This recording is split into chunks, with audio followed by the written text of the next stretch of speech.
Hi everybody, welcome back to my channel. It feels so good to be able to say welcome back.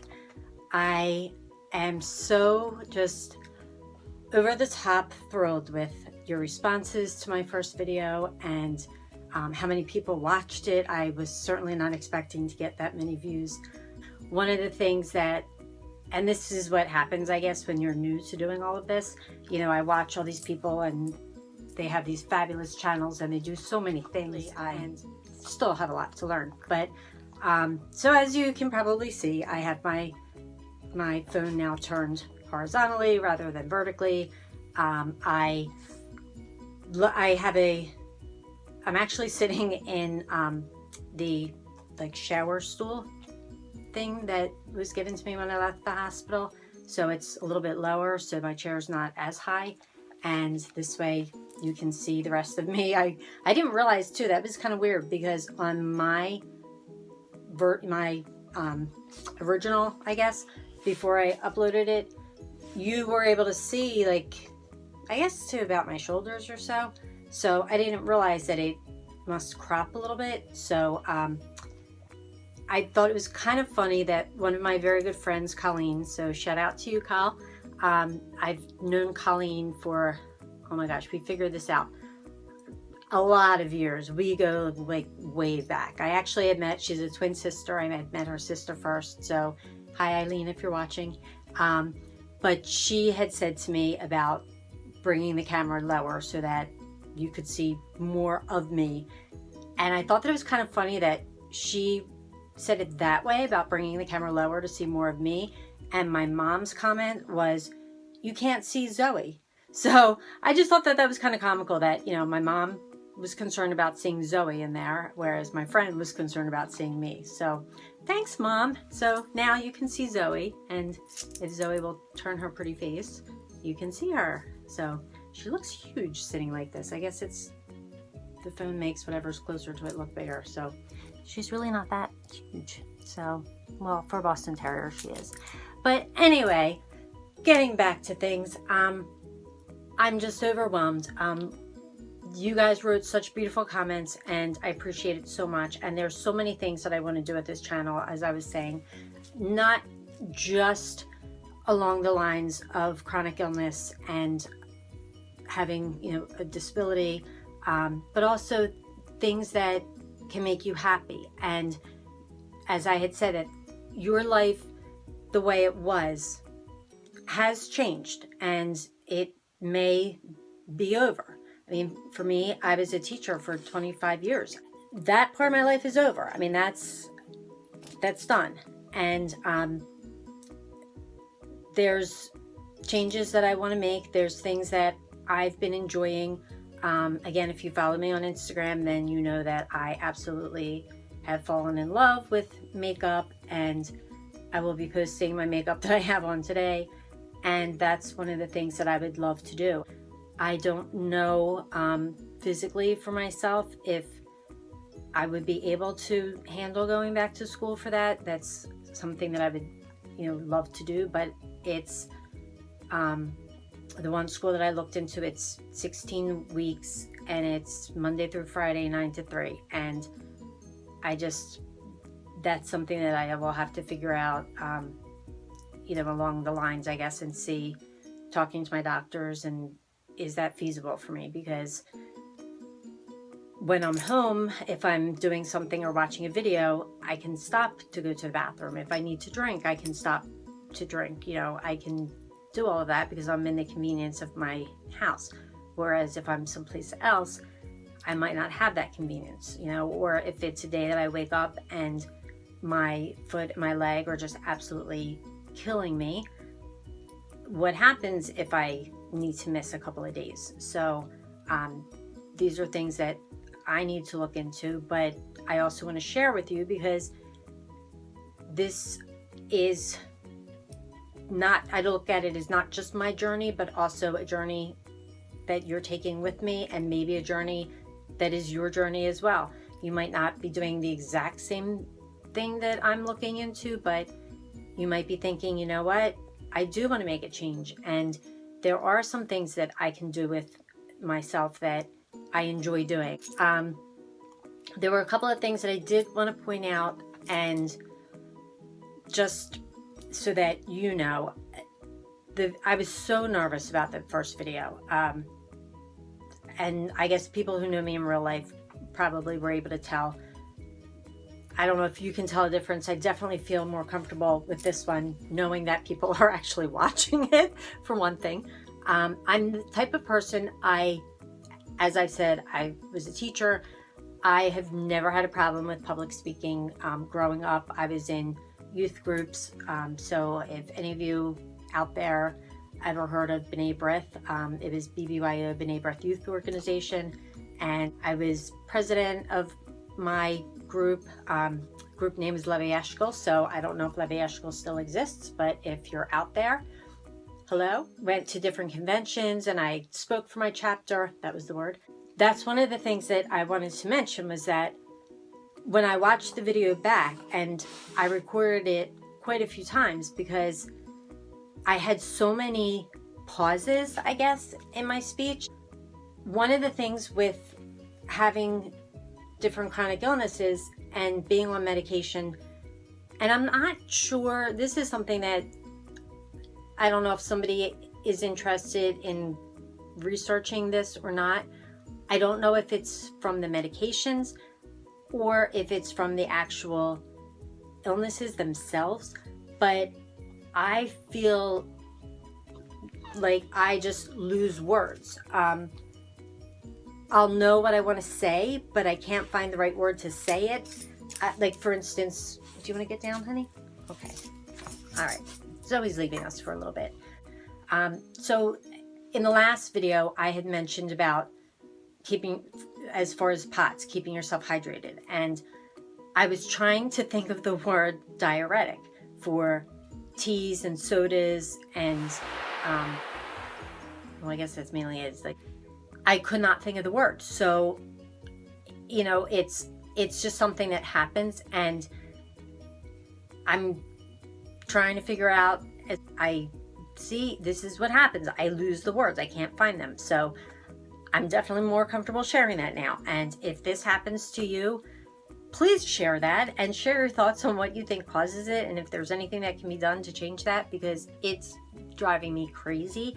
And it was one of the things that held me back from actually getting started with doing the videos, because I felt like, what happens when I have that word that I want to say and I don't know what it is, and I'm trying to pull it out of the sky and it's not there.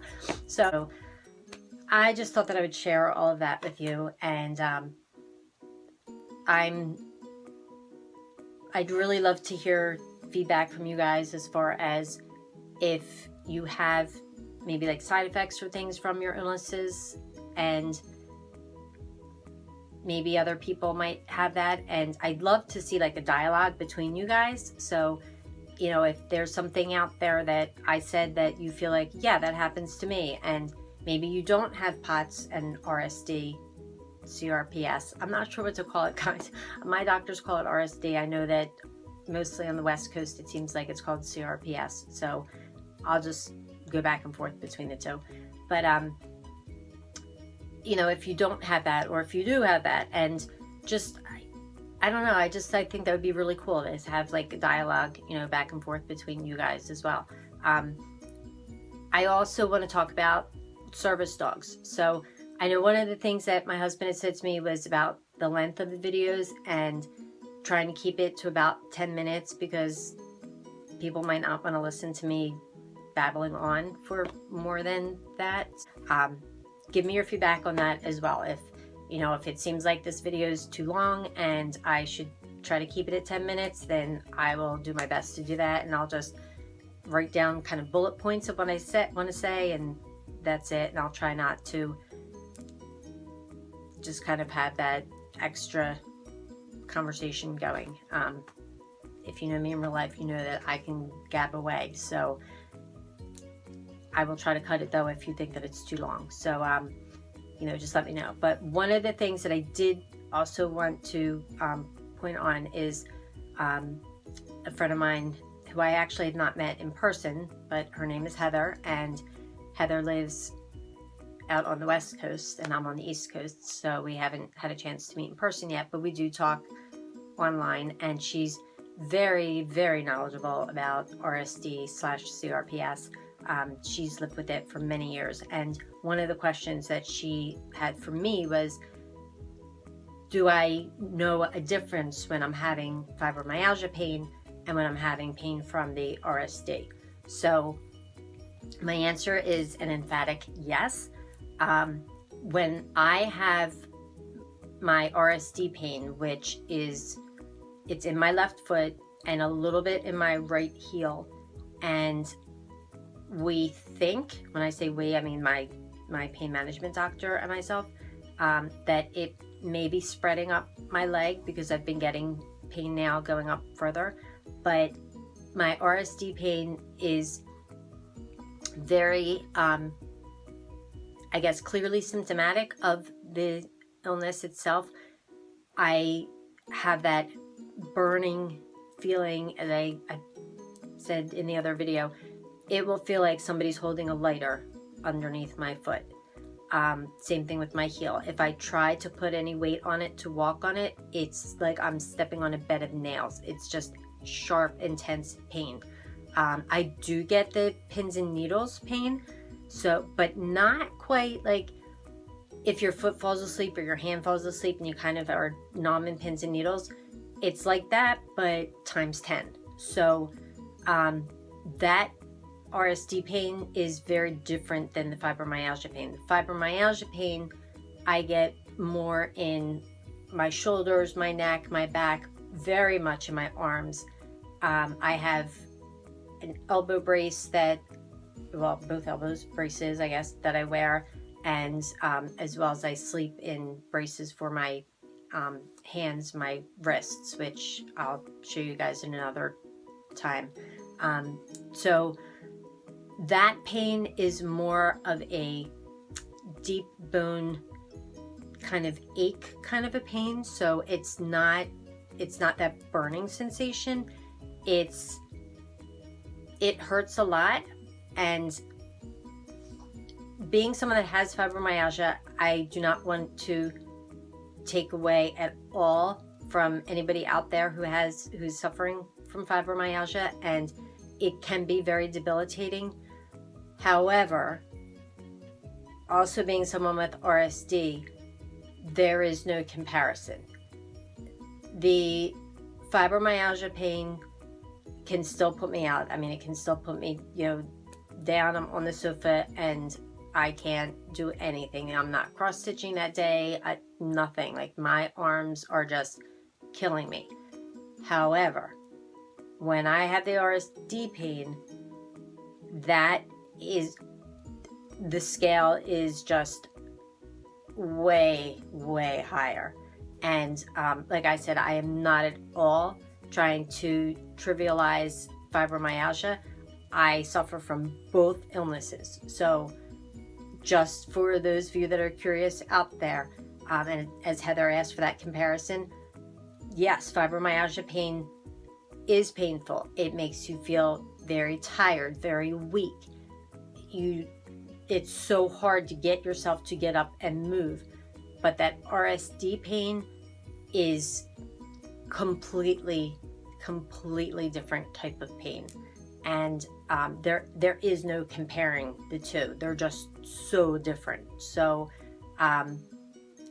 when I'm hit with both, let me tell you, it is not a good day in the Helsley household. So it's horrible. And those are the days that we really, and you know what I'm talking about if you're suffering from that, those are the days that you really need somebody to help you and to remind you that this too shall pass. This is not forever. Yes, it's in that moment. It feels like it's the end, but it will stop at some point. And it might not be that day. It might be 2 days later, but it will end and your pain will lighten up. For those of you suffering with RSD, you know that you are just constant. You are in pain every day. Your pain scale just varies. Some days you might be a 4 or 5 and you're able to tolerate that. And then there's days that it starts creeping into a 6 and a 7 and you need that extra pain medication because you're just not going to make it. And those days, I really encourage you to reach out to somebody. If, you know, as I said, if you don't have somebody to reach out to me. I've been, you know, my family will tell you I always have my phone in my hand. I've been answering people from my computer because on my phone, and this part I don't understand, when I go to answer you from my phone, your name doesn't come up, so I'm not sure if the reply will still go to you. So, which kind of sucks because then I can't do the emojis and I like doing them. So I've been replying from my computer just because then it pops up with that little plus sign in your name. So if anybody knows, you know, let me know if, like, will it still reply to the person if I'm doing it from my phone, and where it says leave a comment, public comment, the person's name is not there. I don't know, like, do I have to type that in, or I don't know. So if anybody knows that, let me know. But as I was saying, you know, reach out to somebody. I mean, that's a huge part of what I want this channel to be, is that